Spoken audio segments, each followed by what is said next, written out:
Na aula de hoje, nós vamos continuar, né, apresentando mais algumas questões relacionadas ao projeto de um compilador. Então, o compilador que a gente fez até agora, ele é extremamente simples, né? Ele trabalha com estruturas. Basicamente, o que a gente tem implementado ali é tipos, né? Dois, bem simples.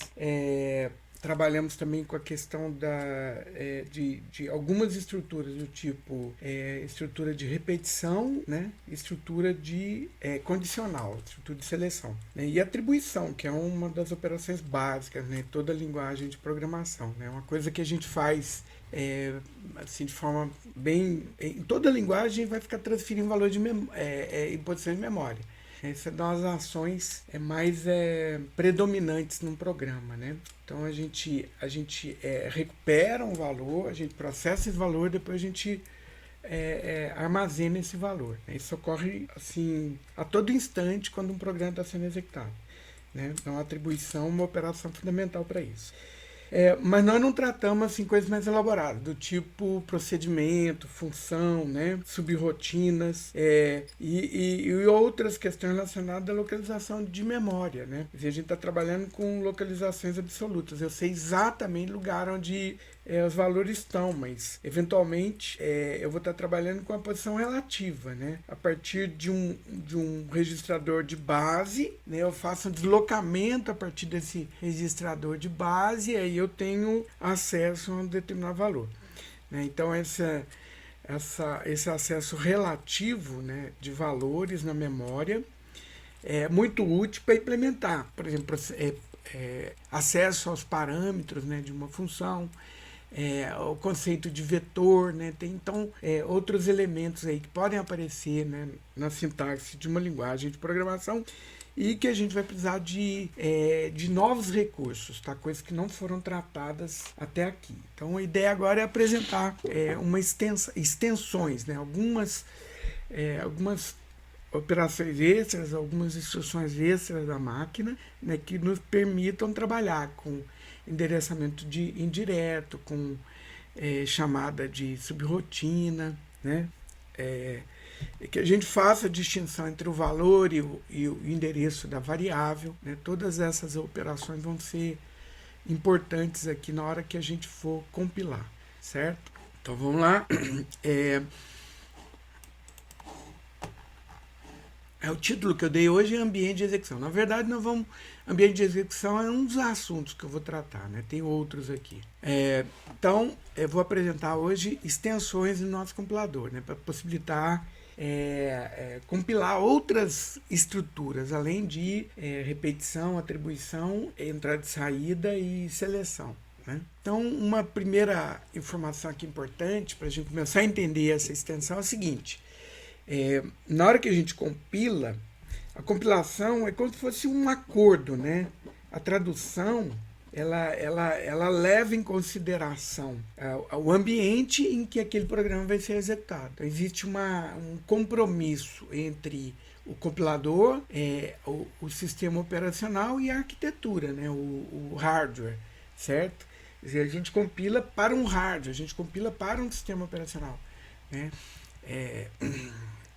Ou então a gente compila para uma máquina virtual, que a gente está fazendo, né? Uma máquina, essa máquina engloba a arquitetura e o sistema operacional, né? Simula esse ambiente onde o programa vai ser executado. É o que a gente vai discutir aqui, certo? Então, por exemplo, por isso que quando a gente compila, por exemplo, vou compilar um programa em C. Se eu compilar e gerar um código, né, um executável num programa em C, para Linux, numa arquitetura Intel, eu pegar esse ponto, esse executável, colocar no Windows, por exemplo, na mesma arquitetura, ele não vai rodar. Por quê? Porque a assinatura daquele programa, a estrutura, como é que ele está organizado, esse executável, é diferente, né, de uma plataforma para outra. A gente tem que instalar um simulador do Linux para poder rodar um programa foi compilado no Linux dentro do ambiente Windows. A mesma coisa, se eu fizer no Windows, né, produzir lá um .exe, né, e lá no Windows o executável lá é bem claro, porque ele tem uma extensão, né, que o define como sendo executável. Diferente do Linux, por exemplo, que a execução, a permissão de execução é uma permissão, né, uma permissão que a gente seta para aquele arquivo para ele poder executar, certo? No Windows não. Quando você compila e gera um executável, ele produz um .exe. Então a extensão, nessas 3 letrinhas aí depois do nome do arquivo, caracteriza aquele arquivo como sendo um executável, né? Se eu pegar esse .exe e tentar executar diretamente, não vai dar certo, né? Eu preciso de um emulador, né, no ambiente Linux para poder rodar um programa desenvolvido no Windows. Percebam que a linguagem é a mesma, a arquitetura é a mesma, o sistema operacional é diferente, então existe essa incompatibilidade. Por quê? Porque as coisas têm que conversar entre si, tem que haver esse compromisso, tá? Então é necessário esse compromisso entre o compilador, sistema operacional e arquitetura, né, para possibilitar que o programa compilado pode ser executado, né? O compilador, quando a gente compila, nós vamos imaginar um ambiente de execução, né, que esse programa vai ter na hora que ele for executado, dependendo da arquitetura, tá? E dependendo do sistema operacional. E aí, né, na hora que ele for executado, né, esse ambiente vai ser criado, né, de uma forma ou de outra, tá? Então, o que tem nesse ambiente? Esse ambiente define várias questões que são importantes para poder executar meu programa. Como, por exemplo, endereçamento do meu programa, localização, né, de alguns dados do programa, certo? Isso é importante. Através desse ambiente de execução também que nós vamos imaginar, né, e fazer distinção entre o que são variáveis locais e o que são variáveis globais, né? A ligação, né, explícita ou implícita dessas rotinas, né? Então, uma rotina chama outra rotina, né? Quando eu vou voltar, como é que eu volto no ponto que eu parei, né? Então, essa ligação é feita através desse ambiente de execução também, certo? Como é que eu vou definir, como é que eu vou passar parâmetro, né? Então, como é que no programa principal eu defino valores que eu quero passar para a rotina para onde eu vou desviar a minha execução, certo? Então, como é que isso é feito? E tem algumas questões aqui que foram resolvidas não de forma como né, em ambientes reais, né? Que é, por exemplo, algumas operações que são necessárias na interação com o sistema operacional diretamente. Por exemplo, operação de entrada e saída não é executado no programa. Na verdade, entrada e saída, a tradução das rotinas de entrada e saída em linguagem de programação é resolvida através de uma interrupção do programa, tá? Através de uma chamada de sistema. Quer dizer, quem vai atender uma solicitação de entrada e saída num programa, em última instância, é o sistema operacional. E se for um sistema multitarefa, então, essa chamada pode implicar que o programa perca momentaneamente, né, o processador, né, ele deixe de ser executado, esperando que aquela solicitação de entrada seja atendida, tá? Então o programa está sendo executado, ele faz uma leitura, esse programa é interrompido, ele vai para uma fila, né, esperar que aquele atendimento seja executado. Quando aquele atendimento for atendido, né, quando aquela leitura for realizada, aí ele volta e está pronto novamente para ser executado, né, porque ele tem o dado que foi solicitado para continuar sendo executado. Tá?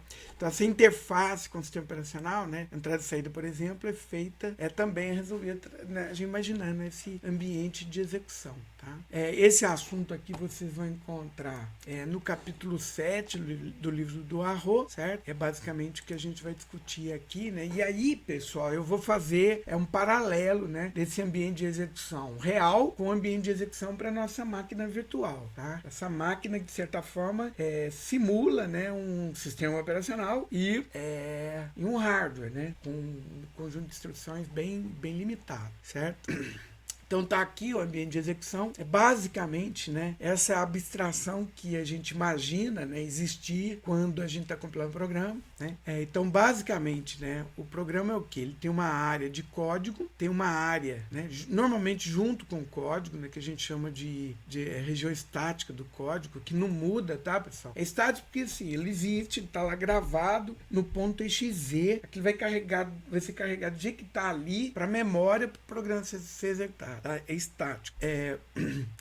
Então, as variáveis globais, né, as variáveis declaradas explicitamente através do modificador estático, né, elas vão existir junto com o código. Então, essa é a parte que existe fixa, né, no .exe. .exe praticamente é composto dessa área de código. O arquivo, né, .exe é composto praticamente pela área de código e a área das variáveis globais estáticas. Tá? E essa abstração aqui, PIL e RIP, elas são criadas, né, na hora que o programa está sendo executado. Né? Então, além de trazer, né, as instruções, né, e já definir a localização inicialização das variáveis globais, quando o programa é carregado, quando eu clico no ícone do executável, então quando eu dou o nome do executável em de comando, aí esse programa ele é trazido do disco para a memória, e o contador de programa já está posicionado na primeira instrução, né? E começa a executar aquele programa. Então, quando ele começa a executar esse programa, o ambiente de execução, né, para a execução desse programa, vai existir mais dois elementos aqui na memória, tá? Esses elementos aqui são dinâmicos, quer dizer, são criados, gerenciados pelo sistema operacional, né, e existem quando o programa está sendo executado, tá? Então, são duas estruturas gerenciadas, né, durante a execução do programa, gerenciado pelo sistema operacional, né, e pela arquitetura, pelo hardware, né, que são a pilha e a RIP, tá? A pilha, pessoal, tem esse nome porque segue disciplina de pilha mesmo, tá? Não a pilha exatamente, porque a pilha, para ser exatamente a pilha, eu poderia só ter acesso ao elemento que está no topo, né? E, na verdade, nós não vamos fazer assim. Ela vai ter disciplina de pilha, né? A gente vai estar empilhando, desempilhando, normal, mas, eventualmente, eu vou poder acessar, ter um acesso relativo, né, a partir do topo dessa pilha para elementos, para valores no meio da pilha, tá? Então, a gente burla um pouquinho o acesso à estrutura da pilha, né, nesse ambiente de execução. E a outra estrutura que existe, né, é chamada de RIP, ou monte, né, é uma outra parte, tá? E que é também gerenciado durante a execução do programa, tá? E aí essas duas estruturas compartilham o mesmo espaço, tá, pessoal? Então a gente imagina, poderia ser assim, a pilha aqui embaixo e a RIP aqui em cima, ou o contrário, isso não altera essa abstração, não. Mas a ideia é que é o seguinte, quer dizer, eu tenho uma quantidade de espaço para poder executar meu programa, né, e tem um espaço livre, né, que eu vou que é utilizado para gerenciar duas estruturas durante a execução do programa. A pilha, onde vão ser criadas variáveis locais, né, de rotina, parâmetros, etc. Tal. As várias encarnações da minha rotina, né? Por exemplo, a chamada recursiva, né? Cada chamada recursiva eu vou estar criando, né, uma série de informações aqui na pilha de execução, né, e que eu vou depois retornar, né, para eu poder voltar um pouco para parei. E a RIP, ela existe para guardar, os valores são criados dinamicamente, explicitamente durante a execução do programa. Então, quando eu aloco regiões na memória, né, a região que eu estou alocando é a partir da RIP, tá? Quem programa em Java, né, já deve ter visto que a gente tem como calibrar essas duas regiões aqui na máquina de execução Java, né? Então, você tem como setar, na hora que você vai executar um programa Java, qual que vai ser o espaço em RIP e espaço em pilha, né, que vai existir para execução daquele programa. Esses espaços, né, esse esquema de endereçamento aqui está diretamente vinculado à arquitetura do computador, né? Então, a máquina, por exemplo, em que eu uso endereçamento de 32 bits, com 2 elevado a 32, eu consigo endereçar até 4 GB na memória, né? Vamos fazer uma continha para vocês verem. 2 elevado...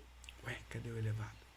Aqui, elevado a 32, certo? Lá, se a gente colocar aqui, ó, né, separar aqui, vai dar 4 bilhões 294 mil 967, 4 bilhões 294 milhões 967 mil 296 lugares diferentes, né, com 32 bits, tá?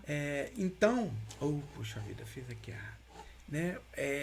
Teoricamente, né, uma máquina com 32 bits, a gente poderia ter um ambiente de execução de até 4 GB, né, de memória. Quer dizer, eu tenho lá o meu executável, vamos pensar que gasta 2 MB, eu teria mais 4 GB menos 2 MB disponível, né, para poder executar. Alguém vai falar, tudo bem, mas a minha máquina não tem, meu hardware não tem 4 GB, ele endereça 32, mas eu tenho só 2 GB, né?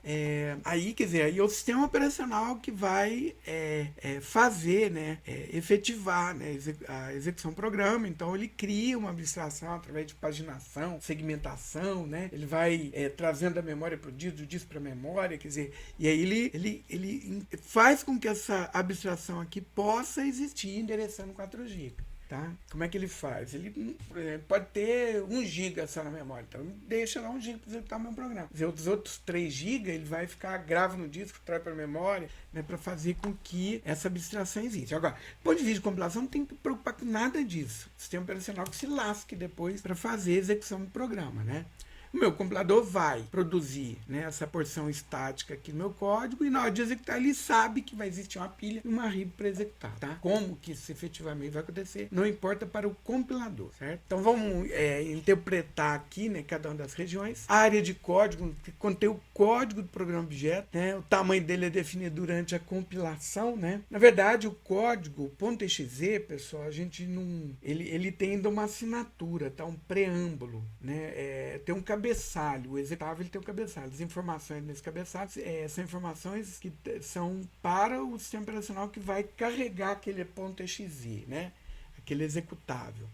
Mas basicamente o que está ali é o código, né? O binário do programa que foi compilado. Tá? Nossa máquina virtual não está nem em binário, é em texto ainda, né? A gente não codificou as instruções para binário. Poderíamos fazer isso, mas é uma abstração desnecessária. Nós estamos trabalhando diretamente com texto, né? Com nome. Até fica mais fácil a gente entender, né? O objetivo dessa máquina virtual, simples, é para simplificar mesmo, para a gente conseguir entender as instruções da máquina, né? Em binário seria ficar exatamente do jeito que a máquina entende, mas essa máquina virtual não é para a máquina real, é para facilitar nosso entendimento, né, do processo de compilação. Então essa região aqui, área de código, contém um programa objeto, basicamente. Tem o tamanho dele definido através de instruções que foi gerado no meu programa, né?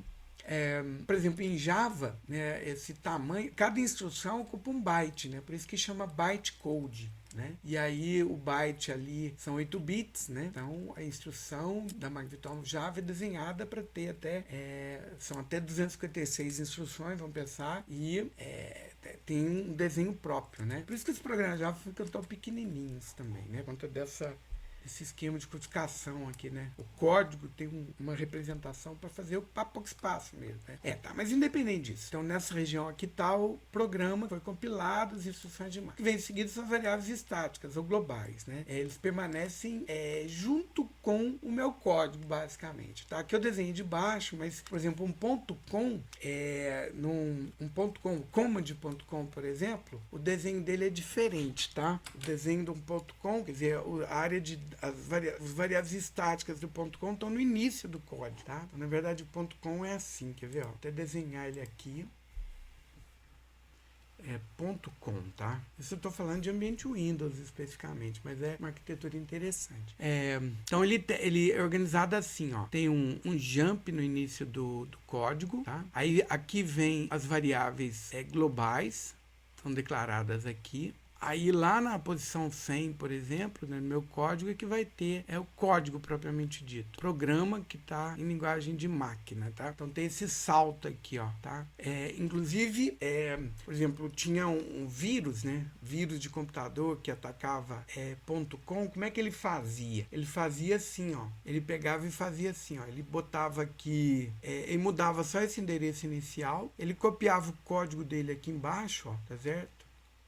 E lá no final ele botava o jump original, né, do meu programa. Quer dizer, essa pequena modificação aqui, ó, ele só mudava na primeira instrução que ele encontrava no ponto .com, né, o desvio para ele. Como é que ele sabia onde é que ele ia posicionar nesse executável? É só olhar o tamanho desse arquivo, tá? Aí ele se copiava no final, né? Então o programa vírus tinha aqui uma sequência de instruções para fazer essa cópia dele mesmo em arquivos.com que ele encontrava, né? E aí antes de sobrescrever esse endereço via que ele guardava para poder gerar no final desse ponto .com uma instrução de desvio do programa original, né? Então o que aconteceu agora, ó? Perceba aqui a execução do meu programa, agora como é que ficou. Então na hora que ele começa a executar, na verdade ao invés de executar o código do programa executável normal, ele executa o vírus, né? Aí terminou de executar as ações do vírus, né? Ele volta a executar o programa normal, quer dizer, a pessoa está executando, imagina que o programa está executando de forma correta, mas na verdade além de executar o que o programa fazia originalmente, que está em verde, ele vai fazer mais um código inserido artificialmente aqui, através desse processo de infecção, tá? Então aqui, ó, é só para ilustrar para vocês a arquitetura,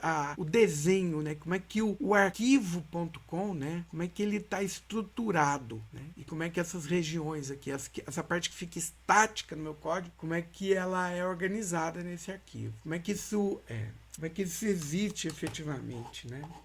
Certo, pessoal? Essas duas regiões aqui. Basicamente, o .com, o .exe, né, o executável, o arquivo que vai existir em disco engloba essas duas regiões aqui do meio de execução.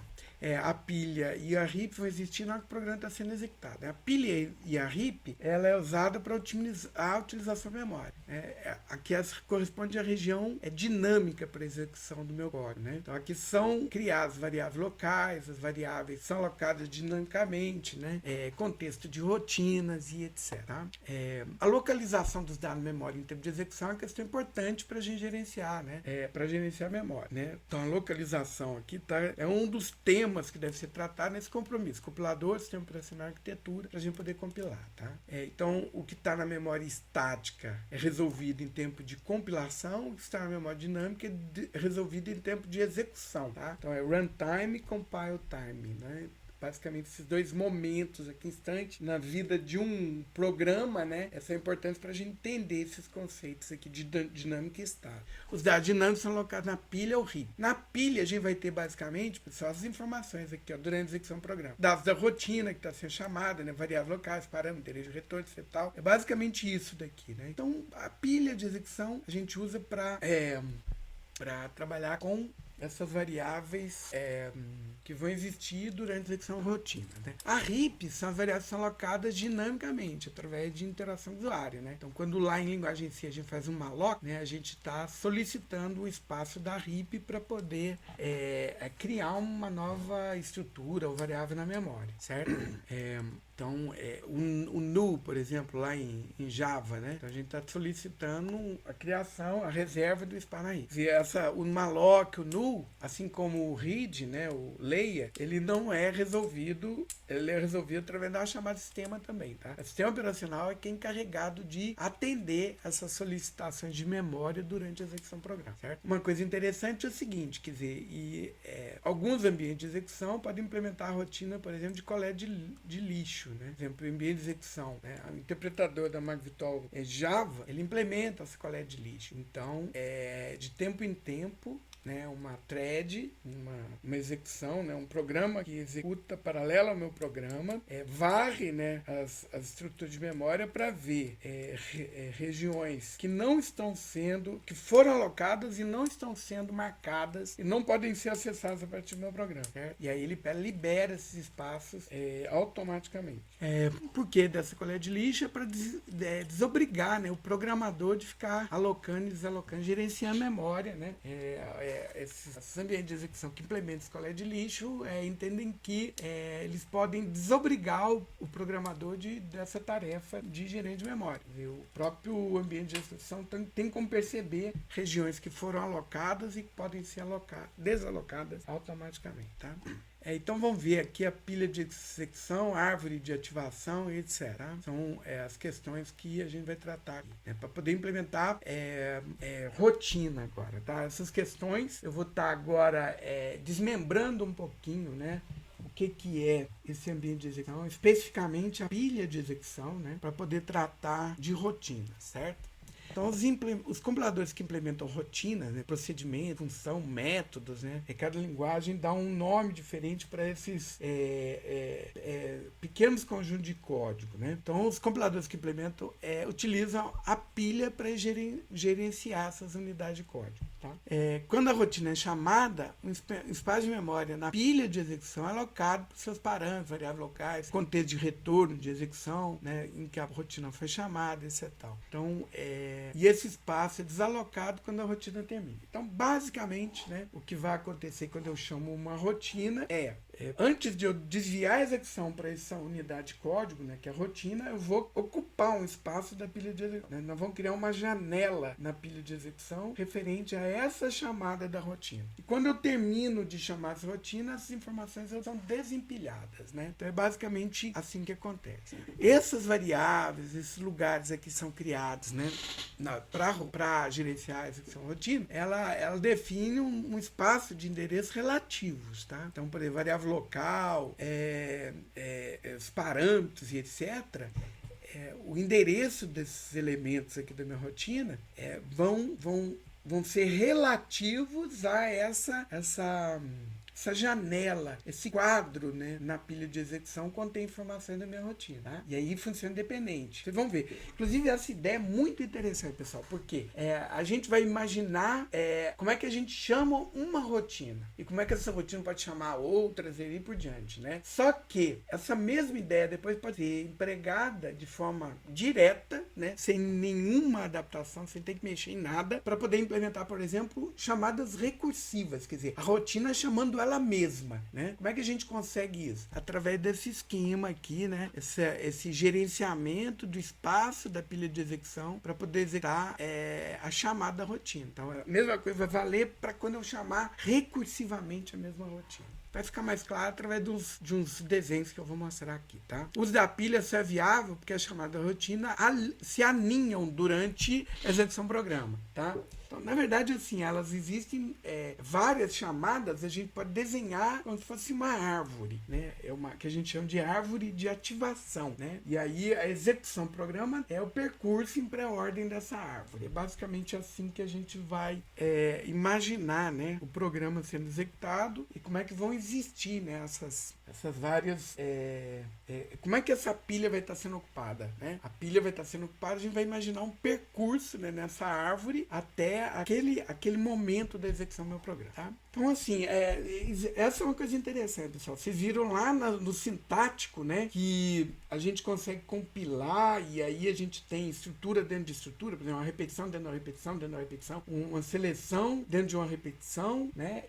Por quê? As estruturas na sintaxe são alinhadas. E aí a gente, durante a compilação, a gente consegue resolver, né, problemas que a gente tem que resolver, por exemplo, de geração de comando de desvio, né, dessas estruturas alinhadas, usando uma pilha semântica, né? Essa pilha existe na compilação, né? Na hora de executar, né, essas chamadas de rotina vão existir de formas alinhadas também, né? Então, como é que esse programa vai ser executado, né? Como é que esses códigos vão surgir durante a execução do meu programa, né? Então, eu só consigo também tratar a execução do programa porque as estruturas, durante a execução, essas chamadas de rotina durante a execução vão existir também de forma alinhada.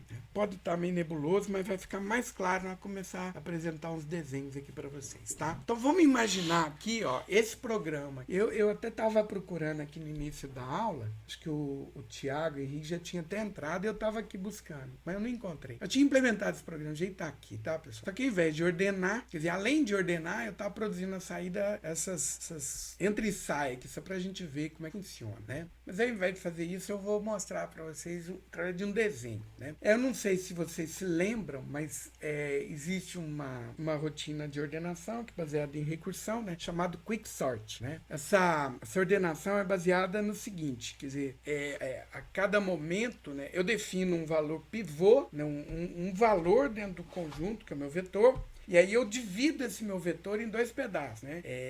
Isso é realizado aqui nessa partição, né? Eu jogo os valores menores do que esse valor pivô à esquerda do vetor e eu jogo os valores maiores à direita no final do vetor. Então, menores do que o pivô fica no início do vetor, maiores do que o pivô fica no final do vetor. E aí, na hora que eu terminar essa partição, eu sei exatamente o lugar onde esse elemento deve ser colocado, né? E a partir desse processo de partição, eu vou ter dois subvetores agora para ordenar, né? Antes desse pivô e depois desse pivô. Esse pivô já está no lugar correto, tá? Então, essa é a tarefa de partição, né, que a gente realiza, né? Quando eu realizo essa partição da posição M até a posição N do vetor, né, esse MN aqui descreve o subvetor que eu quero realizar essa partição. Aí ele define para mim, né, depois de realizar essa partição, né, ele define para mim onde é que está o meio dessa partição, né? Quer dizer, esse meio é o quê? O elemento que está na posição correta, tá? E aí, a partir daí, eu tenho agora dois subvetores para terminar minha ordenação. O vetor que vai da posição M até antes da posição I, né, que na posição I tal o elemento está ordenado de forma correta, e o outro subvetor que eu tenho que ordenar é da posição I mais 1, né, depois da posição desse elemento já está ordenado até o final do vetor, né? Então, é basicamente assim que acontece, né, a minha ordenação. Eu vou desenhar, fica mais claro a gente ver, né? Eu já até fiz aqui um vetorzinho, pessoal, fica mais claro a gente ver. Então, aqui está o meu vetor original. Vou fazer aqui dois só para... Opa! que ele pegou só o... Então é assim, ó. Então vamos supor, por exemplo, que na minha partição, eu peguei o meu vetor original e aí na partição eu descobri que eu tenho 3 valores menores do que o meu pivô e esses daqui, 1, 2, 3, 4, 5, 6, 7 valores maiores que o meu pivô. Tá? Então terminado isso daqui, aí na verdade não vai ter o vetor inteiro, né? Deixa eu desenhar aqui que vai ficar mais fácil. Na verdade eu não vou ver o vetor inteiro. Não vou conseguir fazer, não. Na verdade, ó, eu ao invés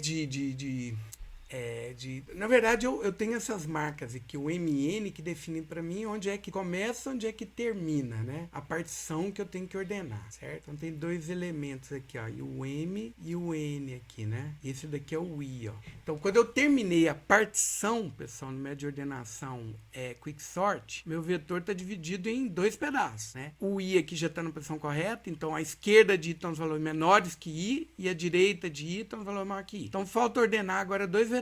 O vetor que vai dessa posição até essa daqui, né? Então, esse subvetor aqui que eu tenho que ordenar e esse subvetor aqui que eu tenho que ordenar, certo? Que vai dessa posição aqui até essa posição aqui. Então, esse M e N aqui define para mim o pedaço, né, que eu tenho que terminar de ordenar. E na posição 3 já está ordenado, certo? Então, como é que prossegue aqui agora a minha compilação, né? Ele vai tentar ordenar esse vetor aqui, eventualmente vai produzir partições, e vai tentar ordenar esse daqui, eventualmente vai produzir partições, certo? Quando chegar no elemento só, ele já vai estar na posição correta e aí o processo termina, né? Então, como é que é a complexidade desse daqui? Quantas vezes, né, que eu consigo dividir um vetor de N elementos, né? Eu consigo dividir o elemento por 2 log de N vezes, né? Então, eu vou ter que dividir N vezes e depois eu tenho que colocar esses N elementos na posição correta, né? Então, essa é a complexidade média, né? Para ordenar usando o método de ordenação chamado Quicksort. Tá? Então aqui eu só coloquei um fragmento do código, só para a gente ter ideia. E agora a gente vai tentar entender como é que a compilação, né, que o programa compilado, como é que ele vai ser executado depois nesse ambiente de execução. Para a gente tentar extrair, pessoal, as informações que vão ser necessárias a gente manter para poder executar esse programa. Tá? Então aqui está meu programa, né? Eu estou imaginando que o meu programa tem lá uma variável, né, que é global aqui, que é o vetor que eu quero ordenar. Ele tem um lugar aqui onde eu vou ler valores, né? Ele é chamada aqui logo no início, então é nesse read array aqui que ele vai preencher o vetor com valores que eu quero ordenar. E aí minha ordenação, né, basicamente é isso, né? Eu passo aqui qual que é o intervalo no vetor que eu quero ordenar, né? E aí se tem algum elemento, né? Basicamente, se o final não é maior que o início, né? Não, como é? Se o final é maior do que o início, então tem valores para ordenar. Aí eu divido esse vetor em 2 pedaços, né? Cubro onde é que está a posição do elemento pivô, né? Que divide esses os valores do meu vetor, e aí eu chamo recursivamente aqui, ó. Aqui que tá a grande sacada, né? Eu tô chamando a rotina Quicksort dentro da própria rotina Quicksort, né? Então, como é que isso é implementado, né? Então, a gente pode imaginar, pessoal, né, durante a execução, essas encarnações aqui das minhas rotinas, tá? Então, qual que é a rotina que começa a executar meu programa? A rotina principal, né? Então, primeiro vou entrar, mesmo tendo todas essas rotinas do meu programa, a primeira rotina que vai ser executada sem ser invocada explicitamente, né, está definindo um programa gerado a partir do programa em C, é a função principal. Então vai ter lá na tradução do meu programa executável, né, de um programa em C, um vá para main, né? Ele começa executando aqui o main. E aí a primeira coisa que ele vai fazer é fazer leitura dos dados para o meu array. Então ele vai entrar na rotina read, vai executar, né, uma repetição talvez, né, lendo cada um dos valores, né, para preencher meu vetor, né, esse vetor A aqui. Terminou de executar, ele vai sair dessa rotina com esse vetor preenchido, né? Então, quando ele terminar de executar o read, ele vai para onde, pessoal? Vai para a minha chamada principal do meu sort, né? E aí eu vou entrar nesse sort fazendo, né, a divisão agora, né? E aí eu passo esses parâmetros aqui, ó, 0 a 10. Então, eu vou ordenar meu vetor agora da posição 0 até a posição 10, certo? Então, a primeira coisa que ele vai fazer aqui é verificar 10 é maior que 0? Então, ele vai fazer a partição. Então, eu vou entrar e sair das rotinas de partição, né? Então, vamos supor que quando eu saio das rotinas de partição, né? A partição é a posição 4. Eu falei lá que era a posição 3, mas é a posição 4. Vamos ver, eu fiz o desenho aqui. Não, é a posição 4, né? Que ele vai fazer de 0 a 3 e de 5 a 10, né? São as duas chamadas recursivas que ele vai fazer aqui para executar o meu programa, certo? Então ele vai entrar na executando, né, o quicksort de para executar, por exemplo, se a partição, se o valor pivô que foi colocado na posição 4, quer dizer, na posição 4 o valor está colocado na posição correta, né? Então falta o quê? Ordenar dois subvetores agora, o que vai da posição 0 até a posição 3 e o que vai da posição 5 até a posição 10, né? Então eu vou entrar e sair dessas duas rotinas aqui, né, para poder finalizar a ordenação. E essas duas entradas aqui vão ter chamadas, tá, pessoal? Quando eu chamo recursivamente, ordeno o subvetor que vai da posição 0 até a posição 3, aí ele entra de novo na rotina, vai executar outra parte.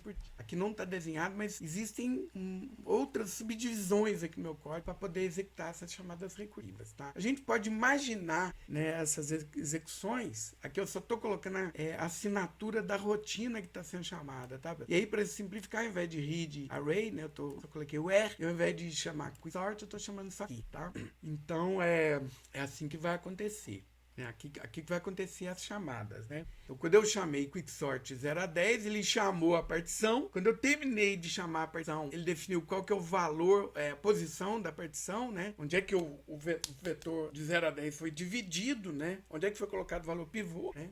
Que é na posição 4, por exemplo. E aí ele vai chamar recursivamente ordenado 0 a 3. Né? Ordenado 0 a 3, ele vai dividir esse vetor em duas posições, né? Então, supondo aqui que na posição 1 o valor foi colocado de forma correta, né? Então, agora ele vai fazer a partição de 0 a 0, quer dizer, o valor já está na posição correta, e depois de 2 a 3. De 2 a 3 vai implicar em partição de novo, e aí ele vai ordenar dois vetores, né, que já vão estar ordenados, né? E quando eu terminei de executar esse pedaço aqui, é aí que eu vou retornar, né, para executar a chamada de 5 a 10, tá? Então, quer dizer, toda essa subárvore aqui de execuções, pessoal, de chamada de execução, vai estar nesse pontinho aqui, ó, que eu não desenhei, tá? Mas ele existe. Eu estou fazendo execução com recursão, mas na verdade isso vai valer para qualquer chamada, tá? Eu vou poder ter, por exemplo, uma rotina que chama a outra, né? Então eu vou ter essas duas encarnações quando eu estiver na segunda rotina sendo chamada. Aí não vai ser basicamente uma árvore, né? Mas vai ter um esquema de executar aqui que a gente tem que manter. Isso a gente vai conseguir através dessa pilha de execução, certo? É o que a gente vai ver aqui, certo? Então, podemos representar a sequência de chamadas da rotina na execução do programa através de uma estrutura que a gente chama de árvore de ativação. Cada nó, né, é uma ativação, uma chamada da rotina, tá? Que eu representei através da assinatura ali, né? Os filhos de uma raiz representam as rotinas que são ativadas na execução da rotina pai. Um filho tem que finalizar para que o irmão à direita possa começar a execução, né? Então, assim, para poder executar o quicksort de 0 a 3 meu vetor, aí eu vou fazer isso. Eu vou ter que fazer a partição de 0 a 3. Essa partição vai definir, né, onde é que o pivô deve ser colocado. Nesse caso aqui em 1, né, que ele não está aqui nesse intervalo. Então, de 0 a 0 eu vou mandar ordenar e de 2 a 3 eu vou mandar ordenar também. Então, essa partição aqui vai implicar mais essas duas chamadas aqui, tá? Então, quando for 0 a 3 aqui, quando eu fiz a partição, ele colocou o valor pivô na posição 1, né, e isso vai implicar nessas duas chamadas, certo? Eu acho que está muito alto nível aqui, pessoal. Não encontrei código. Isso daqui me causou, mas deixa eu ver se eu consigo fazer as adaptações desse código num código que eu já tenha pronto aqui. Rapidinho aqui, eu não vou perder muito tempo com isso. Então, se eu não conseguir, eu aborto essa ideia aqui.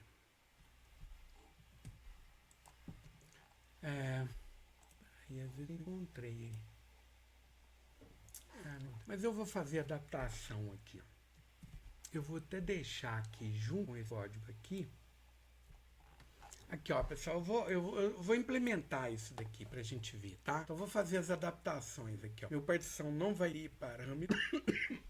Eu vou declarar aqui. Eu tava procurando o código de onde eu extraí mas eu não tô vendo, né? Aí eu vou trabalhar com variável global, que não vai ser parâmetro mais não.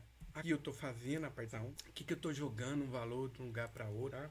O valor pivô pode estar no meio do vetor, mas na verdade não importa, né? O pivô, na verdade, é um valor do vetor que eu vou utilizar para fazer a divisão. Nessa implementação aqui do Cormen, ele usa o pivô, é o último valor, o valor do fim do vetor. Ele que ele vai curar dessa sequência aqui, o lugar onde adquirir. Então aqui eu fiz a partição, né? Aqui que eu estou dividindo, basicamente. Eu não vou fazer esse modo, não. Aqui está o meu sort. Só vou passar aqui o intervalo, certo? Não vou mandar mostrar.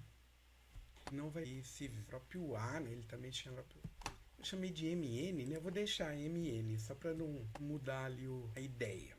Vou deixar do jeitinho que tá. O N for maior, mexendo tanta coisa aqui, daqui a pouco. Aí eu passo para de I, né? Vou deixar os mesmos nomes, só pra gente ver. Eu quero gerar essa árvore aqui, né? Gerar N, fazer para esse intervalo, né? Ele define para mim o lugar onde eu vou fazer, e aí eu vou prosseguir minha ordenação.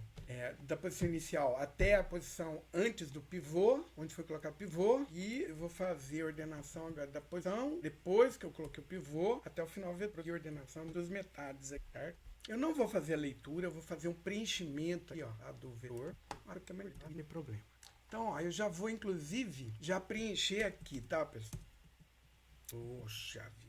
1, 2, 3, 4, 5, 6, 7, 8, 9, contando aqui, 10. 1, 2, 3, 8, 10. Vou colocar o 0, certo? 1, 2, 3, 4, 5, 6, 7, 8, 9, 10, 11, né? Os 11 valores aqui no meu vetor. Aí eu tô chamando aqui, sorte da posição 0. Chama que ordem, né? Eu não estou preocupado aqui com a ordenação, né? Eu estou preocupado com as chamadas. Eu quero ver como é que essa chamada prossegue, tá? E cada vez que eu executo... eu vou colocar mais uma variável aqui, ó, para dar indentação, para a gente ter o aspecto de árvore na hora que eu estiver chamando. Tá? As chamadas aqui vai estar um nível a mais aqui na minha área. Ó. Vocês vão entender. Ó, tudo para poder explicar como é que a gente vai implementar procedimento, chamada de procedimento, como é que a gente vai implementar função na nossa linguagem de programação. Tá? Então a gente tem que entender como é que acontece, né? Vamos lá. Então, toda vez que eu entro aqui, eu vou fazer a tabulação, né? Fazer 3 espaços de tabulação. E aqui eu vou escrever que chamada que a gente está executando, tá? Então, o que sorte. O que, vou colocar que, vírgula, M, vírgula I, certo? Cada chamada aqui, eu vou escrever a chamada. Eu não vou escrever o vetor que está sendo ordenado. Eu quero saber, eu quero rastrear através da execução desse meu programa de simulação aqui, qual a sequência de chamadas serão realizadas para poder executar essa ordenação, tá? Então vamos ver. Eu vou executar aqui agora. Eu nem estou executando em máquina virtual. Então vamos executar em máquina direita. Eu gravei aqui, né, no aplicativo. Aqui tá o meu QSort, QSort.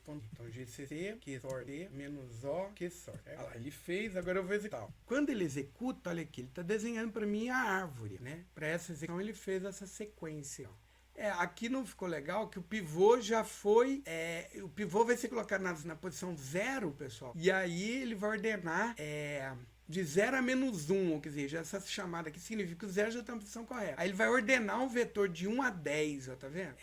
Então, na verdade, esse pivô aqui ser o menor de todos não ficou legal, não. Meu vetor não ficou bacana. Eu vou colocar aqui, ó, em 4. Aqui não, vou colocar o aqui vai 0. E aí, então, vamos ver. O meu QuickSort tem esse problema. Dependendo da configuração do meu vetor e o pivô que é escolhido, eventualmente ele pode executar em N ao quadrado de chamadas, o que é a pior situação para ele. Tá? Mas assim, na grande maioria das vezes isso não acontece. Eu vou ter que... Olha lá, agora ficou bacaninha aqui minha árvore, ó. Se eu desenhar minha árvore de execução agora, aqui tá minha árvore de execução, olha aqui, ó. Como é que as chamadas aconteceram, né? Então vamos lá, ó. Chamadas aconteceram assim, ó. Eu vou copiar esse trem aqui, vai ficar mais fácil de... Peraí, um minutinho. Então, vou desenhar essa árvore aqui dessa chamada. Tá vendo? Quando eu chamei o 010, o pivô aqui ficou na posição 4, né? Então, ele fez o seguinte, ó. Vamos lá. Quando eu chamei lá no programa aqui, lá no programa principal de 0 a 10, aí ele definiu na partição lá, que eu não escrevi, né? A partição aqui recebeu o quê? Posição 4. Quer dizer, o pivô meu ficou na posição 4 do vetor. E aí, eu chamo recursivamente agora o Q03, né? E o Q510, né? Aí, quando eu chamei aqui o 03, ele fez mais 2 chamadas, né? O Q00, que já vai estar ordenado, o 0 já foi colocado correta, e o 23. Aí o 23 chamou o Q22 e o Q43. É que já esse 43, o 4 é maior que o 3 não é maior que 4, ele não vai fazer nada, né? E aqui já vai estar ordenado correto, certo? E aqui essa sequência que ele chamou assim, ó. Aqui o Q55, eu vou mandar ordenar um vetor de um único elemento, já está ordenado. Depois o Q10, 7, 10. O Q710 ele vai chamar o Q79 e o Q1110. Q79 ele vai chamar Q7, e aqui vai chamar o Q99. Percebo que essa é a árvore, né, para poder ordenar aquele vetor aqui. Esse vetor aqui a gente tá aqui no meu programa, no início do meu programa. Certo? Esse vetorzinho, ó. Essa é a árvore de ativação, né, da minha chamada recursiva aqui, ó, para conseguir ordenar esse vetor, certo?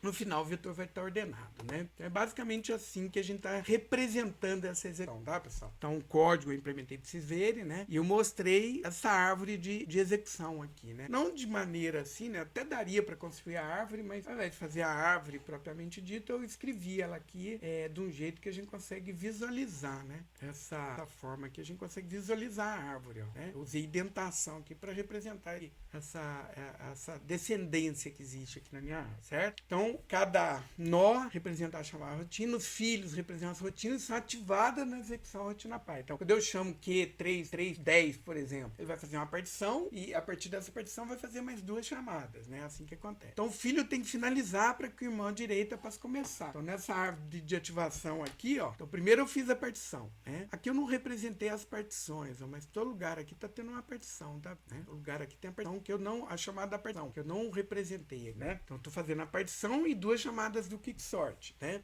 Então, quer dizer, depois de executar essa partição é que eu posso chamar o Q03. Depois que eu terminar de executar todo esse ramo aqui da minha árvore, ó, certo? É que eu vou executar o Q510, certo? Assim que acontece. Eu finalizo essa chamada para poder entrar nessa outra chamada aqui. Então, tem uma série de chamadas recursivas que vão acontecer. Alguém vai falar, poxa, mas com uma pilha eu consigo simular a execução, né, nessa estrutura de árvore? Dá, pessoal, tá? Como a gente vai trabalhar com vetores, eu estou insistindo bastante com essa implementação aqui experiente, porque dentre os códigos de teste que eu vou fazer, vai ter o quicksort, tá? Então, a gente vai ter um programa, a gente vai ter vetores, vai ter rotina, né, passar por valor, semente, e vocês vão ter que compilar um quicksort como teste.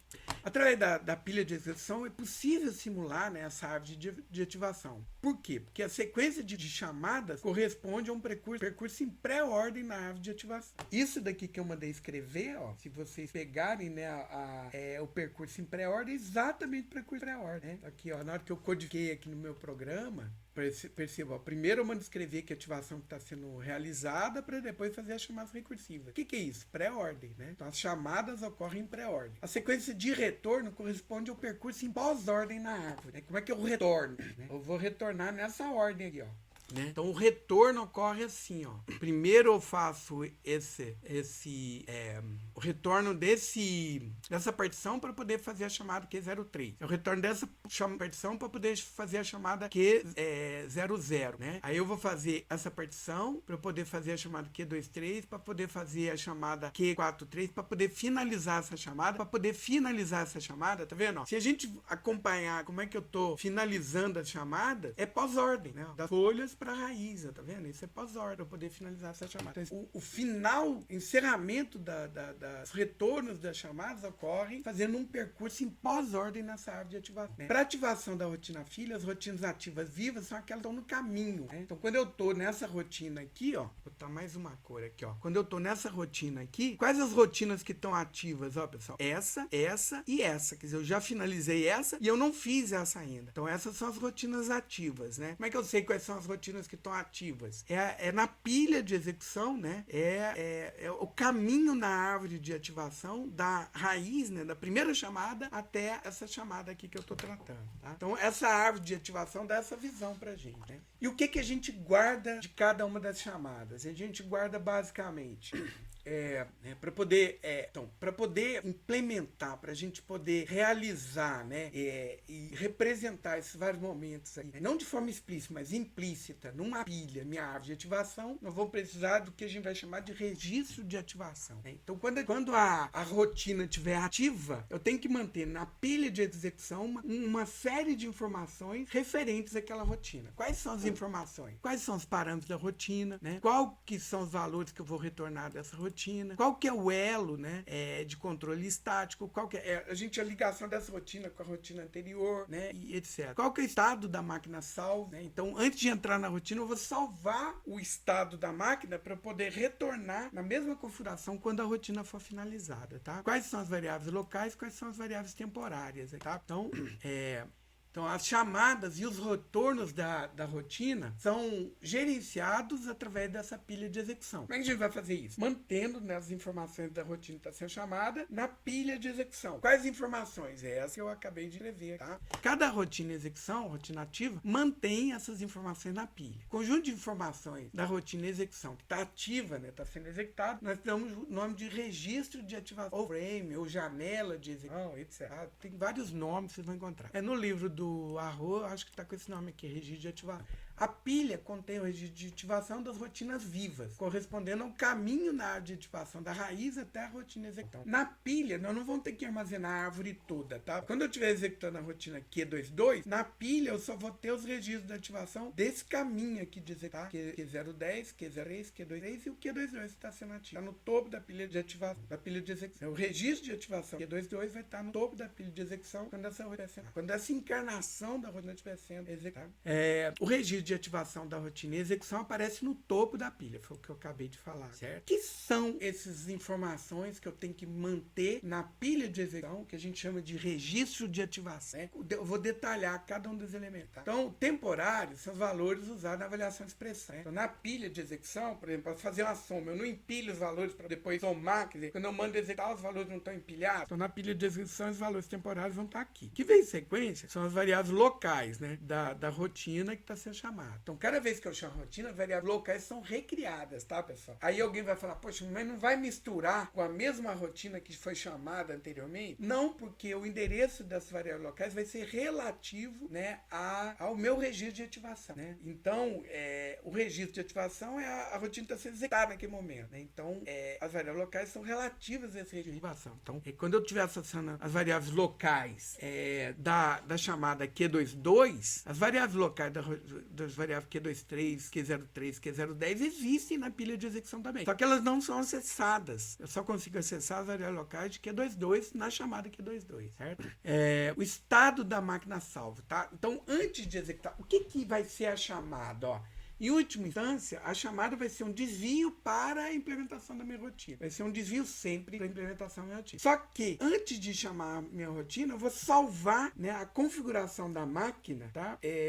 Para que na hora que eu retornar da rotina, eu volte no lugar que eu parei, certo? Então, esse estado da máquina que eu vou salvar é o estado, né, de execução que a máquina se encontra para poder retornar a execução a partir da chamada. Quando eu retornar da rotina, eu sei onde é que eu vou voltar, tá? Então, uma informação básica que eu tenho que guardar aqui é o endereço de retorno, né? Para onde que eu vou retornar a execução quando a rotina terminar. Esses elos de acesso, elo de controle, pessoal, são usados para a gente encadear, né, uma rotina com a outra, tá? Então, o elo de acesso é usado para localizar dados em outro registro de ativação. E o elo de controle aponta o registro de ativação da rotina chamadora, tá? Então, é assim que acontece. O elo de acesso é para poder acessar uma variável local, por exemplo, da rotina que está sendo chamada. E o elo de controle eu vou apontar para o registro de ativação da rotina chamadora. Então, eu vou estar produzindo um encadeamento entre as rotinas que estão sendo chamadas através desse elo de controle aí, né? A gente vai fazer isso de forma bem simples, usando aquele registrador que a gente não usou ainda na máquina atual, sim,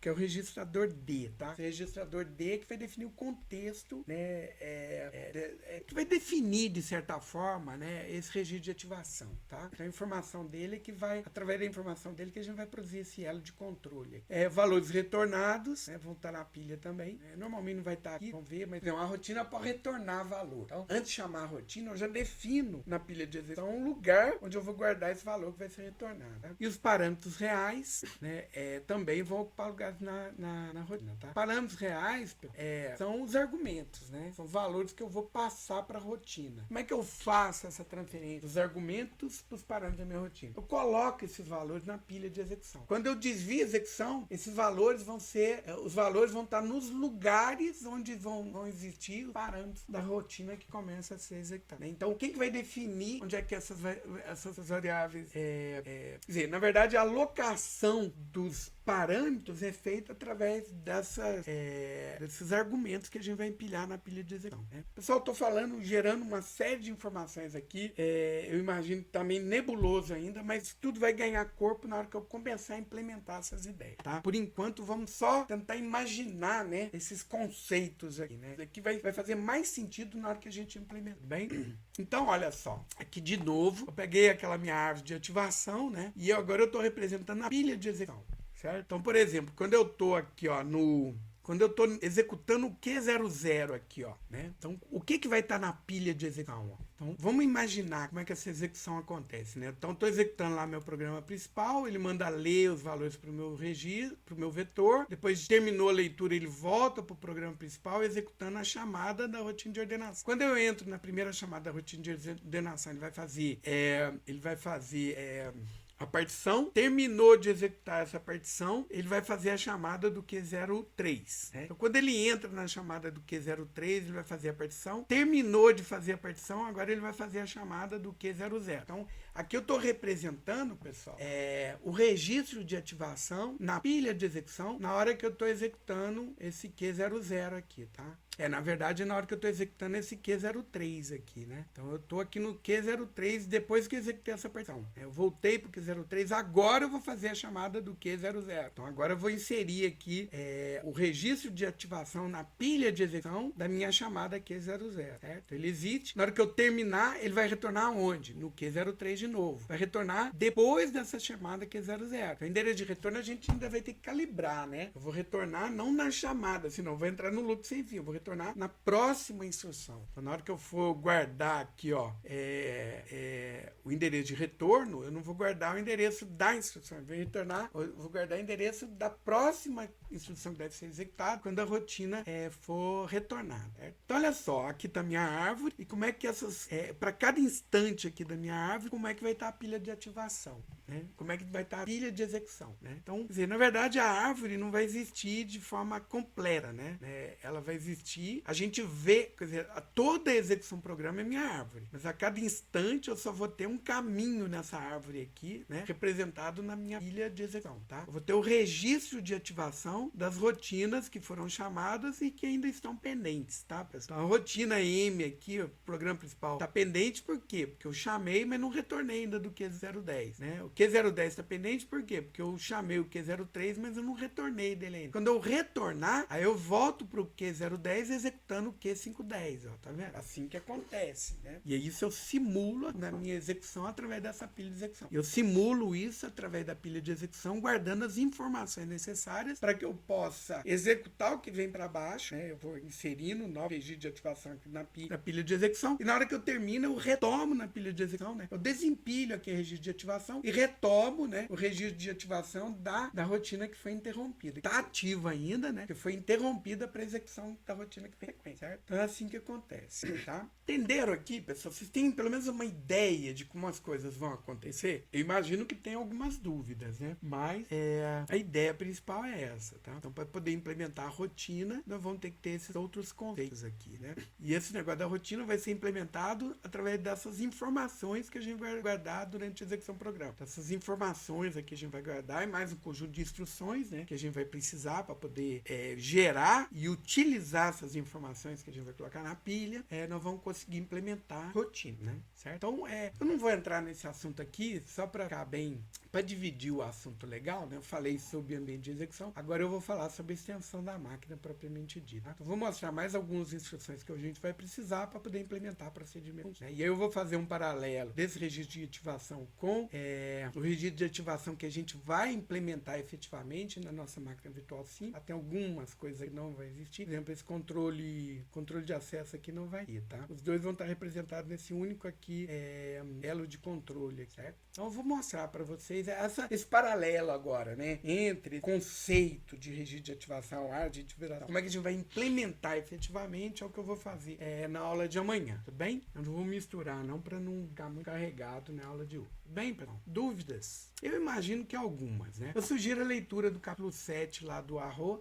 Talvez ali, né, o jeito que ele apresenta, ele pode dar uma ideia. Guilherme falou que deu para ter uma ideia. Essa que é a ideia, tá, Guilherme? Assim, são uma série de conceitos, né, para tentar explicar, né, como que é chamada de rotina numa máquina. Como é que é a rotina, né? Eu fiz lá meu programa, tem um conjunto de rotinas que eu declarei, mas como é que vai acontecer efetivamente na hora que eu for executar essa rotina? Quer dizer, a rotina só vai acontecer na hora que ela for chamada, né? Tem que ter uma chamada. E na hora que eu faço a chamada, o que vai acontecer? Ele vai desviar a execução para aquele pedaço de código. Só que antes de desviar, ele vai guardar uma série de informações, né? Para poder retornar da rotina quando essa rotina for finalizada. Esse conjunto de informações que a gente começa a guardar na pilha de execução, na chamada da rotina, a gente chama de registro de ativação. Tá? A gente vai colocando as informações. Na hora que a rotina executa, termina de execução, eu vou retornar. Como é que eu retorno? Eu vou olhar no registro de ativação da rotina onde é que eu tenho que voltar. Aí ele define para mim o salto de onde eu tenho que fazer para eu continuar a execução depois da execução da rotina, tá? Então é isso que nós vamos fazer agora na prática. Guilherme está perguntando, essa pilha vai ser separada daquela que a gente utilizou até aqui. Muito boa pergunta, Guilherme. A gente tem que entender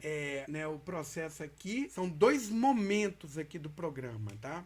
Então o programa, a existência dele, né, vão ter 2 momentos, né? A gente chama de compile time, né, na hora que ele está compilando, tá? E o runtime, né, na hora que ele está executando, certo? A pilha que a gente usou até agora é uma pilha que a gente chama de pilha semântica, né? É a pilha que existe na hora que a gente está compilando, tá, pessoal? Então aquela pilha que a gente armazena rótulos, etc, tal, aquela pilha que a gente implementou lá no struct.c, né, que é chamada no meio das regras lá do sintático Eagle, né, é uma pilha que existe para eu poder compilar as estruturas do meu programa, tá? Essa pilha que eu estou falando agora é a pilha de execução, né? É a pilha que existe lá na máquina MVS, né? Lembram que a minha máquina, um programa na máquina EVS, ele está dividido em 2 pedaços, né? São 2 vetores, né? Inclusive, é assim que eu estou simulando a minha máquina EVS, 2 vetores. Tem um lugar do meu programa que eu chamo de código, certo? E tem um lugar que eu chamo pilha de execução, né? Então, a execução, né, a implementação desse registro de ativação, etc, tal, vai acontecer nessa estrutura aqui, ó, que existe para executar o meu programa, que a gente chama de pilha de execução, pilha M, tá? Inclusive é ela que a gente está usando para implementar, né, para executar a soma, para executar a multiplicação, né, para executar essas operações todas na execução do programa, tá? Então esse aqui é o momento da compilação do programa, é aqui o momento da execução do programa. Então, a implementação do registro de ativação vai acontecer na execução do programa. O programa foi executado. Para poder compilar, chamar de rotina, eu vou precisar usar da pilha semântica para guardar informações referentes à rotina que está sendo compilada também, tá? Mas todas essas ideias que eu estou tirando aqui estão relacionadas a isso daqui, que acontece na hora que o programa está sendo executado. Como é que a gente implementa a rotina, né? Como é que é a execução de rotina. Entendeu, Guilherme? Então vamos lá. Vai ficar mais claro na aula de amanhã, tá? Eu vou parando para aqui para não ficar muito carregado. É muita informação num dia só, acaba não surtindo efeito, né? Vamos imaginar o seguinte, eu joguei assim, ó, comida no aquário, tá? Agora essa comida vai descer, né, até o fundo do aquário. Essa informação vai sedimentar de hoje para amanhã e aí a gente continua a partir daí. Tudo bem? Eu vou interromper a gravação aqui e abrir para tirar dúvida. Eu sei que